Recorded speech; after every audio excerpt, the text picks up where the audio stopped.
जीवन हॉस्पिटल कक्सिंग की कैंपस तलैबा Yenkhom Netramani college of nursing वायन कॉलेज ऑफ नर्सिंग कक्सिंग की बीएससी नर्सिंग फर्स्ट बेस महिरोई सिंह की passing out graduation ceremony ngasi college की ऑडिटोरियम दा पांगथोखरे ngasi के थोरमदुदा धनमंजरी यूनिवर्सिटी इम्फाल की retired vice chancellor professor नोमाइथेम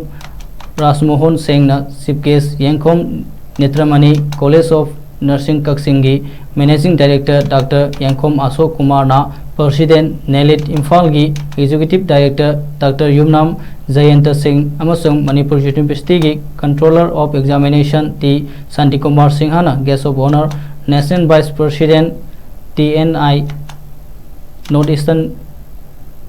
reason of की प्रोफेसर थौदाम नंदरानी देवी ना स्पेशल गेस्ट अमदी Yenkhom Netrarani college of nursing की principal professor Gurumayum Martina Devi अनिसु दाइस्ता फमखे थोरमदुदा चीफ गेस्ट ना कॉलेज असिगी पास आउट तौरख्रबा फर्स्ट बेस की महिरोई सिंह कुंदा डिग्री सर्टिफिकेट यंथोखी लोनना नेत्रमणि कॉलेज ऑफ नर्सिंग कक्सिंग दा नौना तमलक्लबा महिरोई सिंह की मखल मथेल कल्चरल एक्टिविटी कया उठखे।